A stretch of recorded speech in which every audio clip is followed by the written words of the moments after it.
Formal nang hiniling ng Amerika na ma-extradite o dali na sa kanila ang religious leader na si Pastor Apollo Kibuloy para malitis sa patong-patong na kaso ng gaya ng child sex trafficking.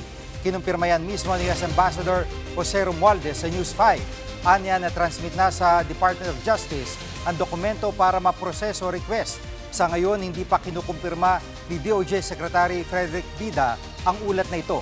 Si Kibuloy ay kasama sa most wanted list ng Federal Bureau of Investigation o FBI sa Amerika dahil sa mga kasong conspiracy to engage in sex trafficking by force, fraud and coercion, sex trafficking of children at bulk cash smuggling.